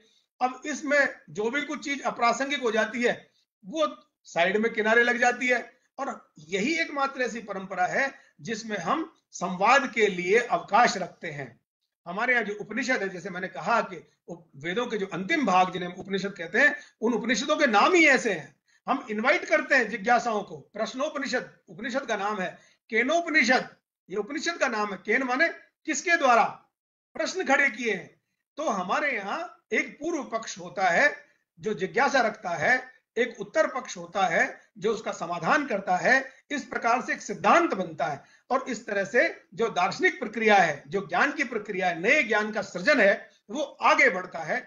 इस तरह से जो भारतीय ज्ञान परंपरा है वो प्रवाही परंपरा है। अब इस प्रवाही परंपरा में मैं कुछ नाम मात्र के लिए आपको बताना चाहूंगा कि जो हमारे जो वैज्ञानिक विषय हैं, उन वैज्ञानिक विषयों में क्या कुछ हमारे पास में इतिहास में उपलब्ध है।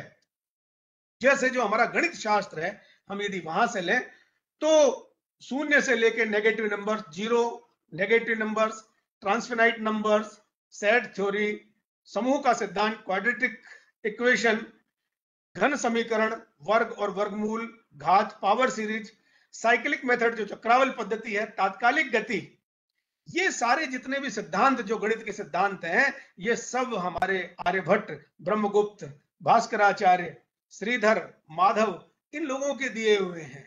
तो जो गणित की हमारी परंपरा है वो बहुत महत्वपूर्ण परंपरा है। इनमें 5वीं शताब्दी से ही हम जिन ग्रंथों को हमें देखना चाहिए, विशेष रूप से जो गणित के जो शोधार्थी हैं उनको, आर्यभट्टीय है, ब्रह्मस्फुट सिद्धांत है, पाटीगणित बीज है, गणित सार संग्रह है, ब्रह्मस्फुट सिद्धांत है, महासिद्धांत है, गणित तिलक है, सिद्धांत शेखर है, बीज गणित है, लीलावती है, गणित कौमुदी है, बीजावतंस है, वेणवारो है, तंत्र संग्रह है, सूर्य प्रकाश है, बीज पल्लव, सिद्धांत सुंदर बीज, मारीची, पाटीसार, गूढ़ांतर प्रकाशक, सिद्धांत तत्व विवेक, अंक सिद्धांत, ये सारे हमारे गणित शास्त्र के कुछ प्रामाणिक ग्रंथ हैं।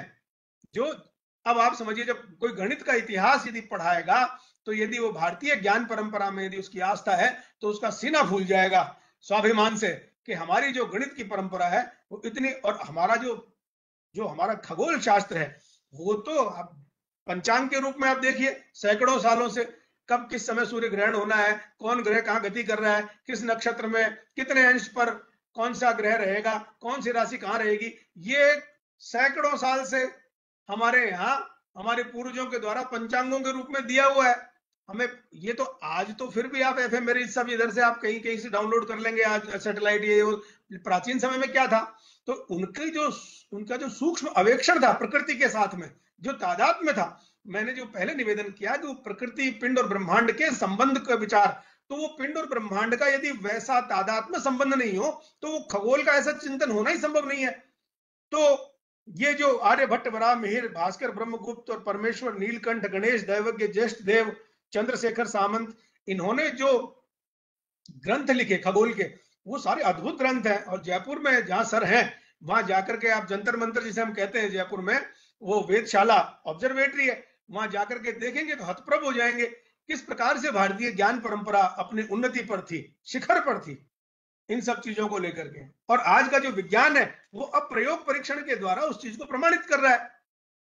इसी प्रकार से जो फिजिकल साइंसेस में जो केमिस्ट्री या रसायन शास्त्र है उसमें भी बहुत सारे जो हमारे आचार्य थे उन्होंने बड़ा योगदान दिया। गोविंद भगवत पाद हुए, वाग्भट हुए, सोमदेव, यशोधर, नागार्जुन, सदानंद, इनके ग्रंथों के नाम है रस हृदय तंत्र, रसार्णव, रस रत्न समुच्चय, रसेंद्र चूड़ामणि, रस प्रकाश सुधाकर, रसार्णव तंत्र, आनंद कंद, रसेंद्र मंगल, रसोपनिषद।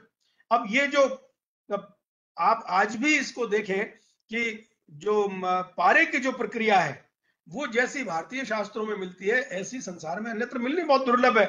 अल्केमी, यंत्र निर्माण की प्रक्रिया, रसायन शालाओं का निर्माण, जो धातु विज्ञान है, मेटरोलॉजी, आज भी आप उस प्रकार का जो लोहा है जिस पर कभी जंग नहीं लग सकती, इस प्रकार का रस्ट फ्री आयरन जो है स्टील, वो बनाने की जो विद्या थी वो परंपरा से भारत में रही है। इसी प्रकार से गंध का निर्माण, इस रंगों का निर्माण, डिस्टिलिंग, औषधियों का निर्माण, मेडिसिन, ये सारा जो है वो हमारे रसायन शास्त्र, प्राचीन रसायन शास्त्र में भारतीय ज्ञान परंपरा का बड़ा योगदान है।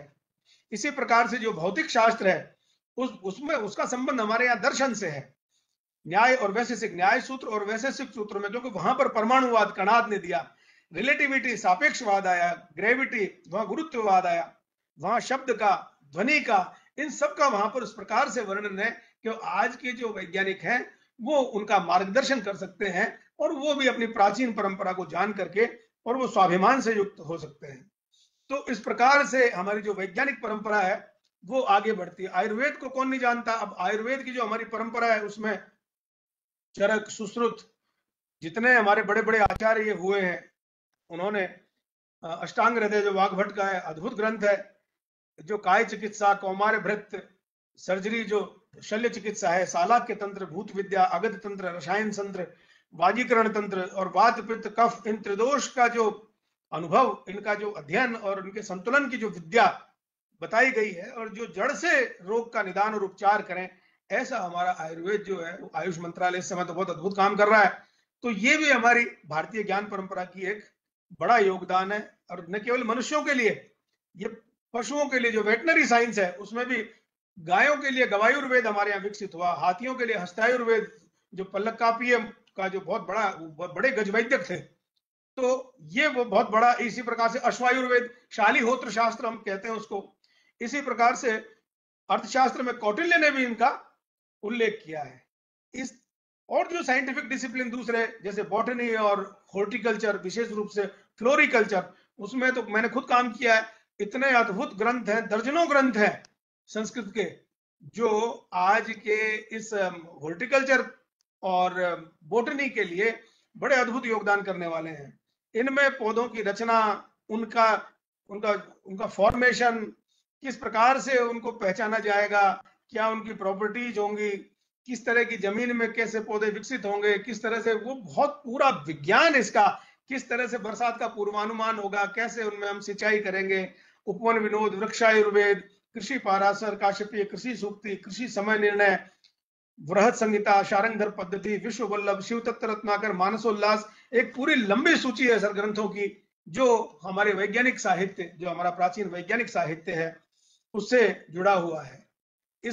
इसके अलावा जियोलॉजी, फॉरेस्ट्री, इकोलॉजी और एनवायरमेंट, इनसे जुड़े हुए बहुत सारा साहित्य हमारे यहाँ है। और इसके अलावा कॉग्निटिव साइंसेस के जो डिसिप्लिन है उसमें विशेष रूप से योग का जो महत्व है, मूल्य है, वो तो आज सारी दुनिया इसको पहचान रही है और जान रही है कि पतंजलि का जो योग सूत्र है, हठ योग प्रदीपिका है, घेरण संहिता है, इसके अलावा श्रीमद् भगवत गीता, ये भी योग का एक बड़ा ग्रंथ है। तो इसके अलावा जो मनोविज्ञान, साइकोलॉजी जो है, उसमें पूरा मंत्र शास्त्र तो है ही, साइकोलॉजी से जुड़ा हुआ पूरा, जितनी जागृत, स्वप्न, सुषुप्ति, तुरीय, ये जितनी अवस्थाएं हैं और किस प्रकार से जो हमारे पंचकोश है, अन्नमय, प्राणमय, मनोमय, विज्ञान में, आनंद में, इनका अध्ययन और किस प्रकार से हम इनके द्वारा अपने स्वास्थ्य को, अपने संकल्प को, अपनी बौद्धिक क्षमता को समृद्ध कर सकते हैं, ये सारा ज्ञान विज्ञान। इसके अलावा जो औद्योगिक विज्ञान है, धातु विज्ञान है, यांत्रिक विज्ञान है, जल प्रबंधन, वाटर मैनेजमेंट है, सिविल इंजीनियरिंग और आर्किटेक्चर है, किस प्रकार से आप दांतों तले अंगुली दबा लें, इस प्रकार के जो हमारे शिल्प और स्थापत्य के स्मारक आज भी नमूने खड़े हुए हैं। दक्षिण भारत में चले जाइए मंदिरों में, आप देखिए जो पिंड और ब्रह्मांड का कैसे संबंध होता है। आप एक छोटा सा उदाहरण मैं आपको, श्रृंगेरी शंकराचार्य, जहां पर वहां एक विद्याशंकर मंदिर है श्रृंगेरी में, कर्नाटक में। अब उस श्रृंगेरी मंदिर में मंडप में 12 खंबे हैं और उन 12 खंभों पर 12 राशि चिन्ह बने हुए हैं और पश्चिम की ओर उसका द्वार है मंदिर का। अब आप देखिए कि जिस दिन सूर्य राशि बदलेगा उस दिन उस विशेष स्तंभ पर, जैसे मेष राशि में संक्रांति सूर्य की हो रही है, तो मेष राशि के स्तंभ पर ही सूर्य की रोशनी रहेगी। जिस दिन वृष की संक्रांति होगी उस दिन जिस खंबे पर वृष राशि का चिन्ह बना हुआ है उसी खंबे पर रोशनी आएगी। कहां से? द्वार से। द्वार से रोशनी आएगी उस खंबे पर। आप सोचिए, कहां कल्पना नहीं की जा सकती, आज का विज्ञान सोच नहीं सकता ऐसा जो हमारा शिल्प और वास्तु था। वो उसके बड़े बड़े ग्रंथ और वास्तुशास्त्र का तो बहुत सारा साहित्य जो हमारी ज्ञान परंपरा का जो उपेक्षित है। दरअसल संस्कृत के नाम पर हम लोग जो कुछ करते रहे वो बहुत पोएट्री, पोएटिक्स, ग्रामर, फिलोसॉफी, धर्मशास्त्र इत्यादि इत्यादि कुछ पढ़ते रहे, लेकिन बहुत बड़ा जो एक शास्त्र का हमारा जो ज्ञान राशि है वो लगभग उपेक्षित रही। तो अब ये नई शिक्षा नीति में है तो जितने डिफरेंट डिसिप्लिन्स हैं उन लोगों को भी अपने अपने विषयों का जो भारतीय ज्ञान का इतिहास है उसे देखना चाहिए। ये इसके अलावा जितने चतुष्षष्टि कला शास्त्र हमारे यहाँ, तो उसमें मंची जो दृश्य कलाएं, गीत, वाद्य, नृत्य, नाटक, वाचन, इंद्रजाल, हस्तलाघव, सूत्र क्रीड़ा, इन सबसे जुड़े हुए जो हैं वो संदर्भ मिलते हैं, ग्रंथ मिलते हैं। फिर जो विजुअल आर्ट है वो 28 तरह की विजुअल आर्ट होती है। जो 64 कलाएं हैं उनमें 28 कलाएं विजुअल हैं। उनमें धातुवाद, खनिवाद, रत्नशास्त्र, मणिरागाकर ज्ञान, लोह क्रिया, अश्मक क्रिया, मृण क्रिया, तक्षणम, वेणवादी क्रिया, यंत्र मात्रिक, वास्तु विद्या, चित्रकर्म, पुष्पास्तरणम, शय्या रचनम, विशेषक छेदनम, डेकोरेटिंग, फिर माल्यग्रथन कल्प, सूत्रपटकरणम, दंत वसनांग राग है, मतलब दांत और कपड़े रंगने का भी जो विज्ञान है वो उसके भी ग्रंथ है, सूचीवान कर्म, छलितक योग। इसी तरीके से जो 64 कलाओं में 6 कलाएं जो है वो खेल कूद से जुड़ी हुई हैं, गजासुरथ कौशल, युद्ध विद्या, व्यायामिकी विद्या, तरणम, निमज्जनम, उदकाघातम, ये जल से जुड़ी हुई क्रियाएं। इसी प्रकार से इंटेलेक्चुअल आर्ट है 15, उनमें काव्य, पहेली, अंत्याक्षरी, दुर्वाचक योग, अक्षर मुष्टिका, तो बहुत सारी ये जो 64 कलाएं अपन नाम ही नाम सुने हैं आज तक, उनके 64 हैं कौन सी, तो उनकी एक पूरी सूची है और उनके सबके अपने अपने संदर्भ हैं। तो इस प्रकार से जो हमारा भारतीय ज्ञान परंपरा का जो प्रवाह है, जो वेदों से आरंभ होता है और वो वेदों से आरंभ होकर के और वो पुराणों से, फिर इतिहास ग्रंथ जो है उनसे, और फिर हमारे जो महाकाव्य, खंड काव्य, नाटक, जो पूरा ललित साहित्य जिसे हम कहते हैं, क्लासिकल लिटरेचर, उसमें भी उनके संदर्भ हैं। और वो ज्ञान परंपरा और आगे बढ़ती है, शास्त्रों के रूप में वो परिनिष्ठित होती है। और शास्त्र मतलब जो विधि निषेध है, क्या करना चाहिए क्या नहीं करना चाहिए, इसके विषय में व्यवस्थित जो जानकारी है वो हमें शास्त्रों में मिलती है। तो ये पूरे शास्त्रों की परंपरा है। ये इस प्रकार का महासागर है कि आप जितने बार इसमें गोते लगाएंगे उतने ही बार कोई ना कोई बहुमूल्य जो रत्न है वो आपको इसमें से प्राप्त होंगे। भारत जो शब्द है, इस शब्द का ही अर्थ है ज्ञान में जिसकी निरंतरता हो, जिसकी रति ज्ञान में हो, वो ही भारत है। तो एक ज्ञान आधारित समाज था, क्योंकि हम भारत की जो प्रजा है उस प्रजा को भी हम भारतीय कहते हैं। उत्तरम यत् समुद्रस्य हिमाद्रश्च दक्षिणम वर्षम तद भारतम नाम है भारतीय यत्र संतति। विष्णु पुराण में कहा गया है कि जो हिमालय के दक्षिण में और समुद्र के उत्तर में जो देश है उसका नाम क्या है? भारतवर्ष। और उसकी संतान कौन है? भारती। और भारती किसे कहते हैं? सरस्वती को, ज्ञान की अधिष्ठात्री देवी को भारती कहते हैं, और भारतवर्ष की प्रजा को भी भारती कहते हैं। तो यह एक ऐसा समाज था जो ज्ञान आधारित समाज था, ज्ञान की उपासना करने वाला समाज था, जिसमें मूल्य ज्ञान का था। तो इस ज्ञान में वह ज्ञान वो संज्ञान के रूप में भी हुआ, वह ज्ञान विज्ञान के रूप में भी आया, और वह ज्ञान प्रज्ञान के रूप में भी आया। इस प्रकार से जो हमारी प्रवाही परंपरा है वो अनवरत अनादिकाल से चलती हुई आ रही है, और यह परंपरा निरंतर आगे बढ़ती रहेगी। और इसी ये जो प्रवाही परंपरा है भारत की, क्योंकि भारत का परिचय भारत की ज्ञान से ही है। आज भी विदेशों में जो हमारे बच्चे काम कर रहे हैं, वो अपने ज्ञान के बल से उन्होंने अपना स्थान बनाया है। हमने कहीं कोई परमाणु या कोई युद्ध करके या कोई अस्त्र शस्त्र बना करके अपना स्थान नहीं बनाया। हमने इतिहास से लेकर के वर्तमान तक भारत ने दुनिया को जो झुकाया है, वो केवल ज्ञान के बल से झुकाया है। इस प्रकार से जो हमारी ज्ञान परंपरा है, हम विश्वगुरु इसलिए नहीं है कि हम जाकर के लोगों को दीक्षा देंगे।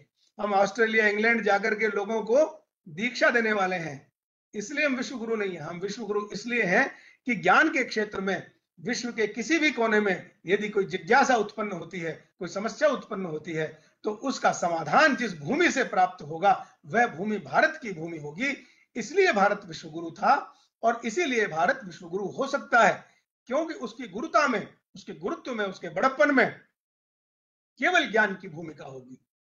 ज्ञान की शक्ति भारत की प्रधान शक्ति है। इसलिए संपूर्ण जो हमारी युवा पीढ़ी है, वो इस ज्ञान की उपासना में है और इस ज्ञान की आराधना में, इस ज्ञान की उपासना में जो हमारा उत्तराधिकार हमें प्राप्त हुआ है भारतीय ज्ञान परंपरा के रूप में, जो संस्कृत शास्त्रों में मौजूद है, जो वेदों में मौजूद है, उस उत्तराधिकार को भी हमें श्रद्धा के साथ, समीक्षात्मक श्रद्धा के साथ में, समालोचनात्मक श्रद्धा के साथ में हमें स्वीकार करना चाहिए।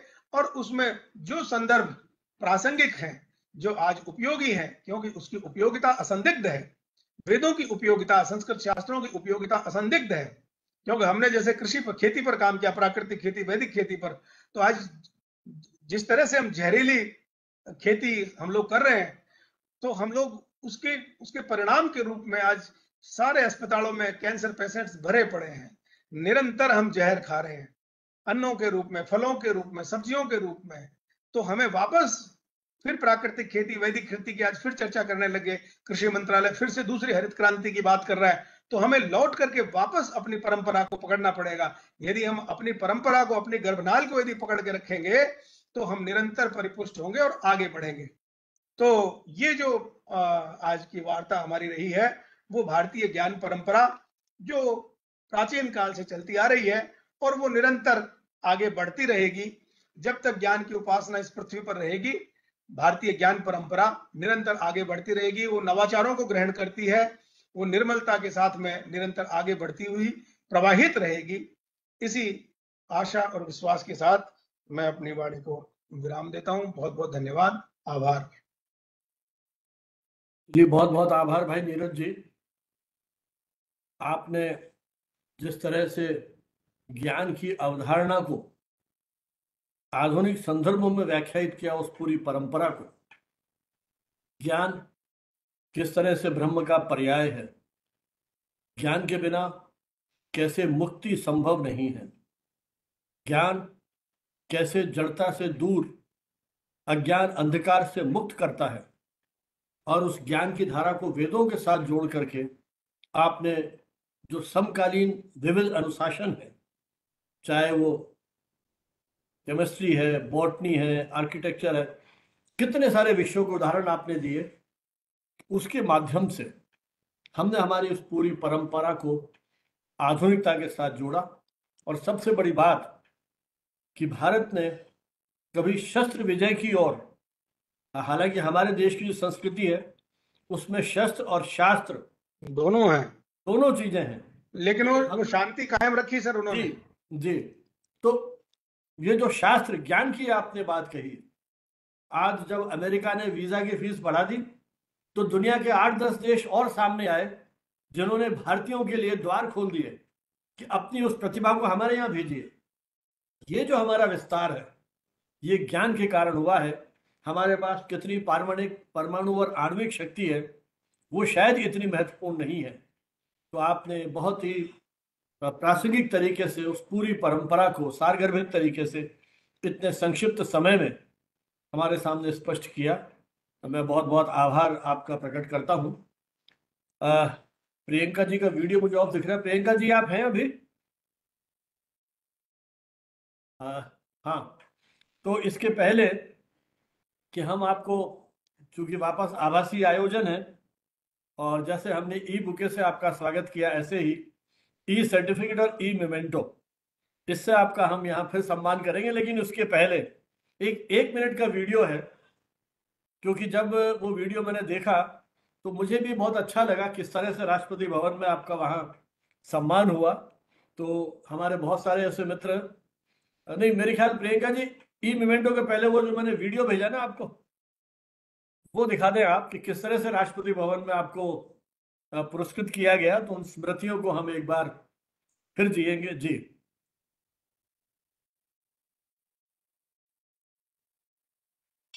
इसका वॉल्यूम नहीं आ रहा है।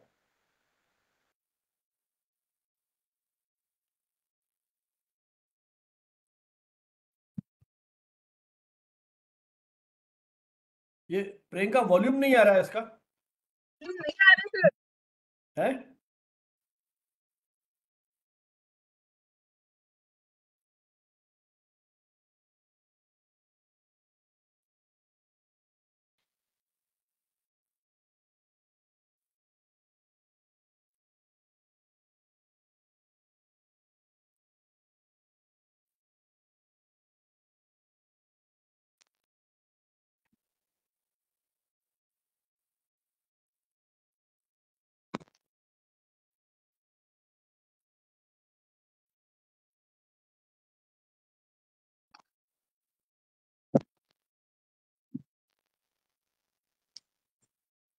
तो मेरे ख्याल नीरज जी को आपने पहचान लिया होगा, जो सबसे अंत में अपना पुरस्कार सम्मान ग्रहण करने के लिए आए थे तत्कालीन राष्ट्रपति महोदय से।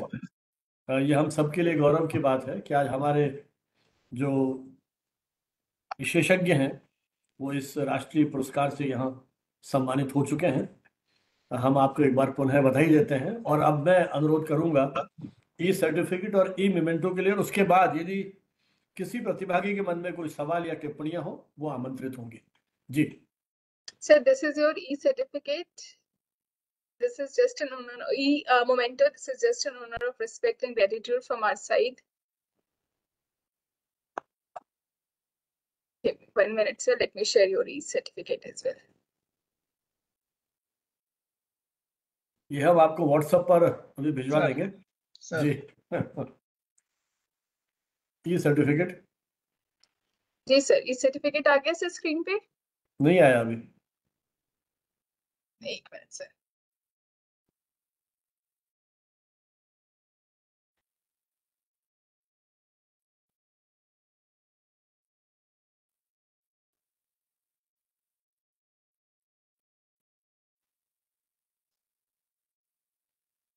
I guess it is on screen, sir. हाँ Sir, either we'll mail you or WhatsApp you. हाँ, अब आ गया ये ई सर्टिफिकेट सर। हाँ, आ गया सर, बहुत Thank you so much, sir. बहुत अच्छा। अब किसी के मन में कोई टिप्पणी हो, जिज्ञासा हो तो वो आमंत्रित है, नहीं तो फिर मैं आभार प्रदर्शन के लिए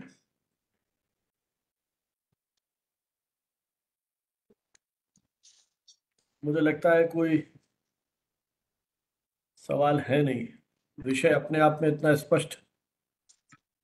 सर हमें Okay. मतलब नॉलेज सिस्टम के बारे में जो मेन वेद थे उन्हीं के बारे में ज्यादा जानकारी थी, और सर ने इतने सारे मुझे लगता है सर की संस्कृत लैंग्वेज पे जो कमांड है दैट इज रिमार्केबल। मुझे सर को सुनकर बहुत अच्छा लग रहा था, मतलब वो क्योंकि अपनी भाषा अच्छा लगता है जब लोग बोलते हैं और इस तरीके से फ्लुएंट होकर बोलते हैं जैसे हम इंग्लिश और हिंदी में बात करते हैं। तो आई गेस वो एक्सपीरियंस बहुत अच्छा था सर को इस तरीके से सुनना। अब तो संस्कृत में वार्तालाप करने वाले भी बहुत कम है। मुझे तो ध्यान है बहुत कम बनारस में चौखंबा प्रकाशन शायद 80s के दौर में जब गया था तो वहां मैंने संस्कृत में संवाद करते हुए सुना लोगों को। हाँ, नहीं अब हम तो लोग करते हैं सर, जब भी अवसर होता है। आप यदि आप संस्कृत में करेंगे तो हम भी करेंगे, या आप कहेंगे बहुत तो कम संस्कृत में बहुत कम संस्कृत लोग में रह बड़ा गए अच्छा मेरे चल रहा ख्याल। है। इवन पीएचडी भी मुझे पता नहीं संस्कृत में होती है या हिंदी में लिखते हैं विद्यार्थी आजकल। दोनों भाषाओं में लिखते हैं सर, लिखते हैं तीनों संस्कृत भाषाओं में में। है इतना। हाँ, चलिए, है लिखते तो हैं। बहुत अच्छा है सब। वैसे मेरे दिमाग में एक विषय और भी है कि संस्कृत में जो फिल्में बनी है संस्कृत भाषा में, हाँ, है ना सर। उस पर भी कभी बात की जाए, हाँ, जरूर सर, है ना? मैंने वो जरूर। रमाकांत जी पांडे हैं, बाय द वे आप जानते हो, भोपाल हाँ, में। खूब जानता हूँ सर, खूब उनसे जानता अभी मेरी कल परसों बात हुई है हूँ। हाँ, कि संस्कृत फिल्मों के बारे में, क्योंकि ये भी एक ऐसा विषय है, बड़ी जिज्ञासा रहती है। हाँ, नहीं, बहुत अच्छा और विषय है सर। जो हमारे श्रोता प्रतिभागी हैं उनकी जानकारी के लिए कि हमारे यहाँ सर अभी भी आकाशवाणी से वो आ रहा है ना, आकाश संस्कृत में समाचार बुलेटिन आता है ना सर। जी सर, तो आता उसकी है। शुरुआत तो बलदेव साहब हाँ, बलदेव बलदेवानंद सागर साहब ने की थी। हाँ बलदेव सागर जी ने। बलदेवानंद ये अब सागर। आकाशवाणी वार्ता ये श्रूयन्ताम, ये वाक्य मुझे संप्रति याद है वार्ता अभी श्रूयन्ताम। तक। प्रवाचको। बलदेवानंद सागर है। हाँ हाँ हाँ। मुझे लगता है संस्कृत के नाम पे कुछ श्लोक हैं जो अभी भी याद हैं। इसके अलावा तो मतलब बहुत कम चीजें बची हैं। हमने कुछ संस्कृत में वो चीजें याद की थी, बालका बालको, वो सब थोड़ा बहुत पढ़ती पढ़ता पठंती, वो सब हाँ। थोड़ी बहुत चीजें याद है अभी, क्योंकि उसे ट्रिक नहीं के तो साथ लर्न था। संस्कृत इसके दरअसल अलावा तो और संस्कृत जन्म के पहले से लेकर के मृत्यु के बाद तक जो है भारतीय संस्कृति में संस्कृत मौजूद है बिल्कुल और प्रयोग है सब जगह। अब हम नहीं जानते तो अब इसमें दोष किसका है? सही सर सही हमारा बात है सर। विवाह संस्कार सर हो, जात कर्म हो, यहाँ पे छुड़ात मैं कर्म हो, कुछ कहना चाहूंगी। हाँ अंत्येष्टि हाँ तक जो है। सर, डॉक्टर शील कुछ कहना चाहती है। हाँ जी जी, हाँ स्वागत। जी नमस्कार सर, बहुत अच्छा लग रहा था, आपका ज्ञापन सुन रही थी मैं। और ये सच में बहुत विचार देने वाली बात है कि संस्कृत को लेकर हम लोग इतने विमुक्त, मतलब कॉन्शियस क्यों हो रहे हैं। मेरी बेटी 8th में है सर, और उनके यहाँ चॉइस दी गई कि संस्कृत ले लें। 6th से चॉइस थी कि संस्कृत लें या फ्रेंच लें। तो मैक्सिमम बच्चों ने, आप सोचिए कि पेरेंट्स का भी जो माइंडसेट है, मैक्सिमम बच्चों ने उसकी क्लास में फ्रेंच लिया, because that is easy to understand. मगर मैंने तनिषी को बोला कि बेटा तुम संस्कृत लो, क्योंकि 8वीं तक संस्कृत पढ़ लोगी तो आगे तुम्हारे हिंदी तुम्हारी मजबूत हो जाएगी। अब सर यहाँ पे ये भी है कि फ्रेंच, मैंने उससे कहा कि बेटा जब तुम ग्रेजुएशन स्कूल कर लोगी तो तुम्हें फ्रेंच लैंग्वेज में बहुत सारे डिप्लोमा या शॉर्ट टर्म कोर्सेज मिल जाएंगे। बट अनफॉर्चुनेटली, मतलब दुर्भाग्यपूर्वक संस्कृत में ऐसा कोई कोर्स नहीं है कि जो बच्चा 6 महीने कर ले और पढ़ ले, समझ ले। कितने सारे हमारे वेद मंत्र सब संस्कृत में ही है। और मैंने ये बात स्कूल में भी कही कि आप अवेयरनेस लाइए, पेरेंट्स की एक मीटिंग लीजिए, उसमें बताएं कि कम से कम बच्चा 8th तक तो संस्कृत पढ़े।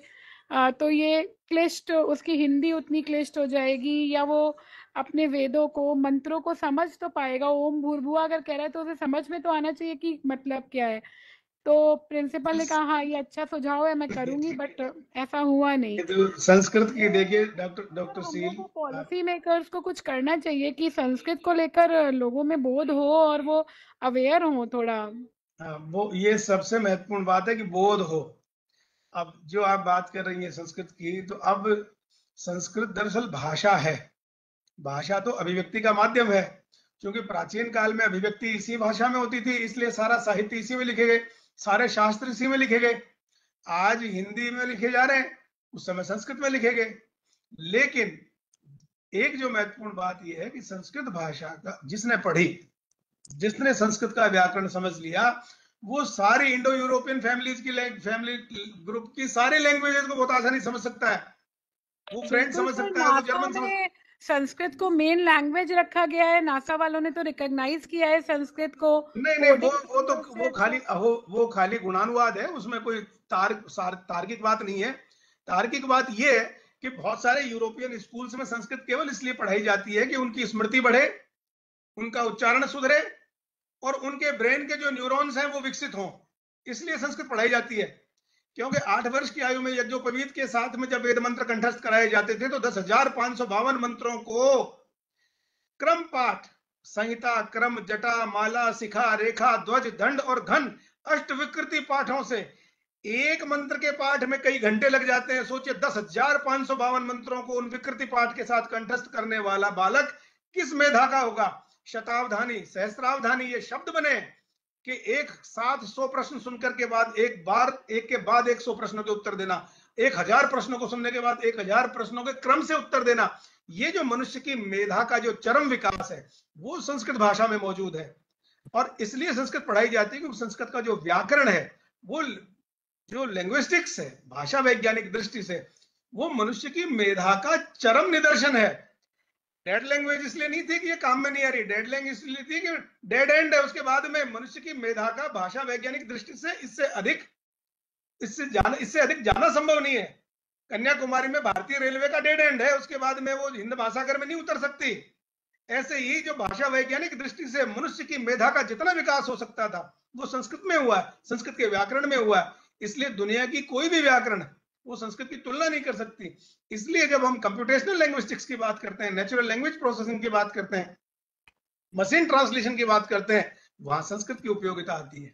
आज आईआईटीज में संस्कृत पढ़ाई जाती है। क्यों यूनिवर्सिटीज खुल गई आज देश दुनिया में? क्योंकि उसका जो व्याकरण है, उसका जो शास्त्र है वो इस प्रकार का है।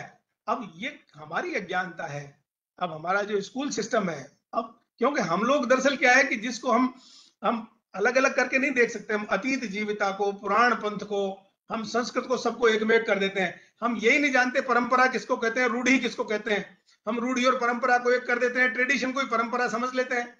हम यही नहीं समझते फोक क्या है और लोक क्या है, लोक को ही फोक कह देते हैं।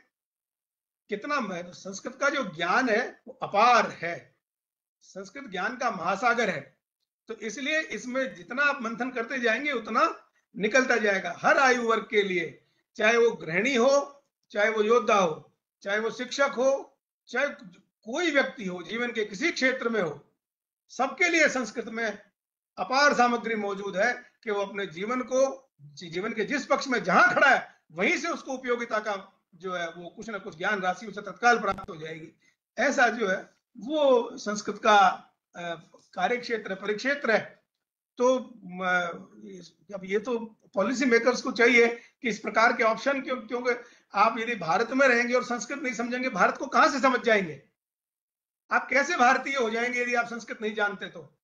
और यही बच्चे जब बाहर जाएंगे, विदेशों में, जर्मनी जाएंगे, फ्रांस जाएंगे, जब इनसे वहां के लोग संस्कृत के बारे में पूछते हैं, भारत के बारे में पूछते हैं, तो इनके पास उत्तर नहीं होता है। फिर ये अपने माँ बाप से कहते हैं हमें क्यों नहीं संस्कृत सिखाई। आज वो बच्चे जो टेम्ब्रेन है, जो तमिलनाडु के हैं, क्योंकि वो अपनी परंपरा, वो अपने गर्भनाल से जुड़े हुए हैं, उनके घरों में, परंपराओं में, वो भले ही वो ब्यूरोक्रेट हो, वो टेक्नोक्रेट हो, वो लॉयर हो, लेकिन वो सबके घरों में संस्कृत जीवित है, चाहे कन्नड़ हो, चाहे तमिल हो, चाहे मलयालम हो, चाहे तेलुगु हो। वो बच्चे जब जाते हैं वो भारत का प्रतिनिधित्व करते हैं। उत्तर भारत के जो भी नर्मदा के उत्तर वाले जो बच्चे हैं अपने, जो फ्रेंच जर्मन पढ़ते हैं लेकिन संस्कृत नहीं पढ़ते, और जब उस देश में जाते हैं कि हम भारत से आए, भारत के बारे में क्या जानते हैं, हमारे से ज्यादा वो बच्चे जानते हैं। क्यों? क्योंकि वो ज्ञान का सूर्य कहां उदय हुआ था? पूरब में उदय हुआ था। तो पूरब में कहां उदय हुआ था? भारत में उदय हुआ था। तो भारत का परिचय ज्ञान से है, ज्ञान की राशि से है। तो इस ज्ञान की उपासना करने वाला देश भारत है। तो जब कोई कहता है कि मैं भारतीय हूं, तो ये नहीं देखेंगे कि अपना पर्स कब खोलेगा, वो ये देखेंगे कि अपना मुंह कब खोलेगा। जब वो मुंह खोलता है तो पता लगता है कि ये भारत से आया है।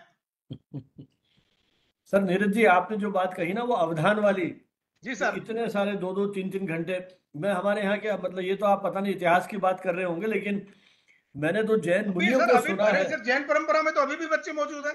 हाँ, बाकायदा वो ऐसा अवधान 3-4 घंटे का उनका सार्वजनिक प्रदर्शन है। अब ये कैसे होता है? कितने सारे लोग, कितने सारे सवाल, इवन वो गणित की संख्याएं जिस क्रम में बोलते हैं वो 2 घंटे बाद उसी क्रम में बता देते हैं। तो ये कोई इतिहास की चीज नहीं है, आज भी लोग जी रहे हैं उस तरह का जीवन। सर आप संस्कृत मंत्र क्या करते हैं सर? मंत्र जो हमारे मंत्रों के जो वाइब्रेशन है, सिलेबल्स जो है, उन मंत्रों के अक्षरों के जो प्रभाव, अक्षर कहते ही अविनाशी है ये, इसलिए इसको अक्षर कहते हैं। जिसका क्षय नहीं होता है अक्षर। इनके जो वाइब्रेशंस है वो हमारे ब्रेन की मैपिंग को, पैटर्न्स को चेंज करते हैं, हमारे हार्मोन्स पर उनका प्रभाव आता है। तो उसी के हिसाब से हमारा शरीर जो है उन लक्षणों को परिलक्षित करने लगता है। तो जो हेडक्वार्टर है वो सारा ब्रेन है, और उस ब्रेन का जो सारा विज्ञान है वो सारा मंत्रों में है। तो इसलिए ये खाली कविता कहानी नहीं है, उपन्यास नहीं है। संस्कृत का जो जगत है वो अनंत तक है जी। और ये तो मुझे लगता है देव भाषा है।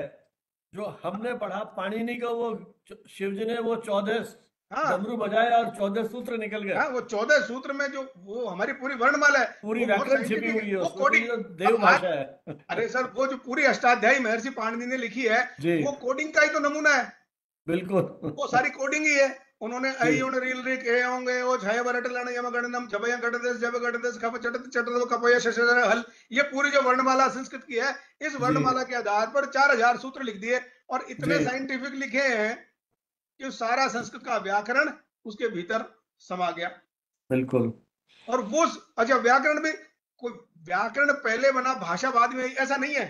उस समय जो लोक था, उस लोक में जो शब्दावली थी, उन सब सारी शब्दावलियों को उन्होंने वर्णों में सिद्ध कर दिया। जी। चलिए सर, बड़ा अद्भुत फिर और पूरा जो भारतीय भाषा परिवार है जी वो सारा इससे अनुप्राणित है। जी नमस्कार, मैं मोनू सिंह राजौर। सर, मैं थोड़ा संस्कृत विषय के बारे में जोड़ना चाहूँगा। आज मैं बड़ा खुश हुआ, मैं ये देख के इस देश के सबसे बड़े प्राइवेट विश्वविद्यालय, जो कि अशोका यूनिवर्सिटी है, जो कॉर्पोरेट यूनिवर्सिटी मानी जाती है इस देश की सबसे बड़ी, एलीट क्लास पढ़ते हैं, उसमें संस्कृत विभाग की शुरुआत होना इस देश के लिए एक संस्कृत की लहर जैसा है सर।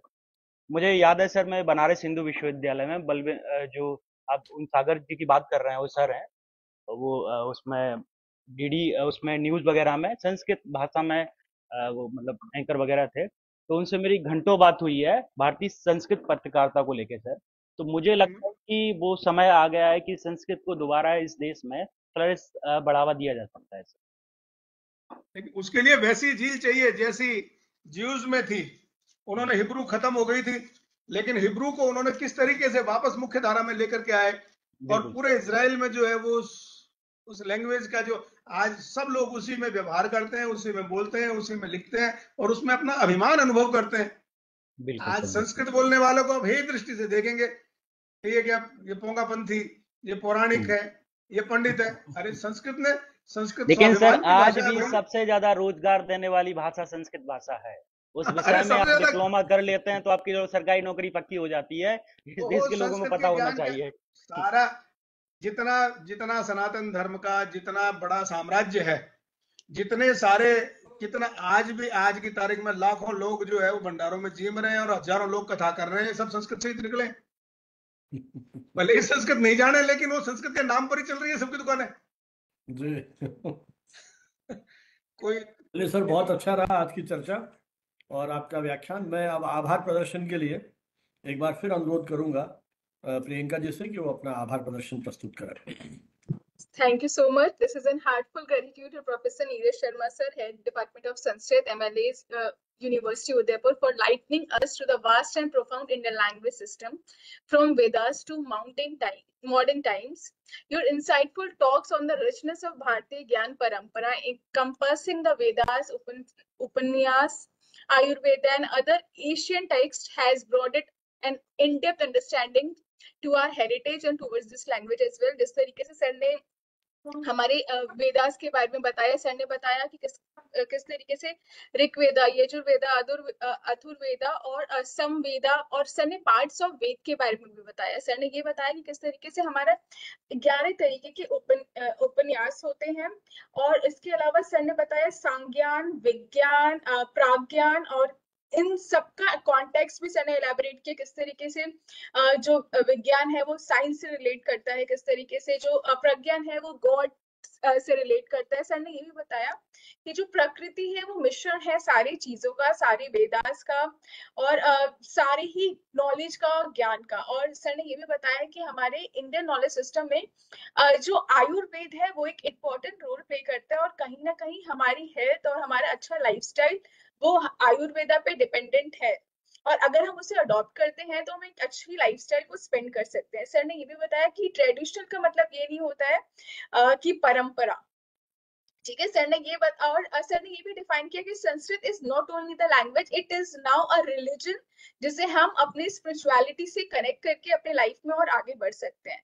सर ने 64 कलाओं के बारे में भी जिक्र किया, और सर ने बताया किस तरीके से जो भारतीय ज्ञान परंपरा है वो वेद से शुरू होती है, फिर कुरान तक आती है, और उसके बाद अलग अलग शास्त्र में कन्वर्ट हो जाती है। सर ने सारी चीजों को एक साथ लेकर सर ने ये बताया कि नॉलेज या पावर ऑफ नॉलेज कितना ज्यादा इंपॉर्टेंट है आज के टाइम में, और अगर आपके पास नॉलेज है तो you can win your life, you can win the entire globe, और हम कह सकते हैं कि आप विजय हासिल कर सकते हैं अगर आपके पास नॉलेज है। और सर ने ये डिफाइन किया कि संस्कृत ज्ञान का सागर है, और सर ने इसे बहुत हिंट्स प्रूवन किया, जिस तरीके से हम मैथ्स के प्रॉब्लम को सॉल्व करते थे और हिंट्स प्रूव करते थे, उस तरीके से सर ने ये फैक्ट भी प्रूव किया। So I guess this is an in total elaborative session on Sanskrit और उसके importance के बारे में, उनके जो भी related expert है उन सारी चीजों के बारे में. Special thanks to Banawat sir and MN Huda sir, director PVI CAM, because आज हम दोनों ही जो सर हैं पिलर्स हैं इस वेबिनार के, और हमेशा हमें बूस्ट करते हैं कि हम नए नए टॉपिक्स को एक्सप्लोर करें, नई नई चीजों को सीखें, और इनकी वजह से हम सारे एक्सपर्ट्स को सुन पा रहे. तो great thanks to both of you sir, and special thanks to all the participants who have gathered with us. Thanks to all the backend team who is always there to support us. Pushpinder sir, Jain sir, HOD ma'am, Ayushi ma'am, Ambuj ma'am, Sunil sir, thank you so much to each and every participants who have been gathered with us, and thank you each and everyone. Thank you so much sir once again. Sir, you are muted. Rawat sir, आप muted हैं. Kindly unmute yourself. By this, I will request the participants to collect their certificate by clicking on the link which I have shared in the chat box. Double click करके link में अपने certificates generate कर लीजिए. Thank you so much. हमारी ओर से भी बहुत बहुत धन्यवाद भाई नीरज जी को. उन्होंने अपने इस प्रेरणास्पद और वैचारिक उद्बोधन से लाभान्वित किया और हमारी इस पूरी परंपरा को समझने के लिए हमें प्रेरित किया. अगला विषय, अभी 2-3 विशेषज्ञों से बात चल रही है मेरी. जैसा भी फाइनल होता है हम आपको सोशल मीडिया के थ्रू इसकी जानकारी देंगे. एक छोटा सा अनुरोध, हमारे YouTube चैनल को सब्सक्राइब करें ताकि ये जो विचार यात्रा है जो पिछले 5 वर्षों से निरंतर जारी है और आगे बढ़ सके, और उस पर अपने कमेंट्स भी आप करें ताकि हमें प्रोत्साहन मिले, उत्साहवर्धन मिले, मार्गदर्शन मिले कि हम किस डायरेक्शन में आगे जा रहे हैं. आप सभी को बहुत बहुत धन्यवाद. और जैसा प्रियंका ने अभी कहा, जिन्हें सर्टिफिकेट मिल गया है वो क्विट कर चुके हैं, और जिन्हें नहीं मिला है या कोई प्रॉब्लम आ रही है तकनीकी, अभी ये विंडो 5-7-10 मिनट खुली है और आप प्रियंका जी से हेल्प ले सकते हैं यदि किसी को दिक्कत आ रही है. सभी को सर्टिफिकेट जब मिल जाए तभी हम इसका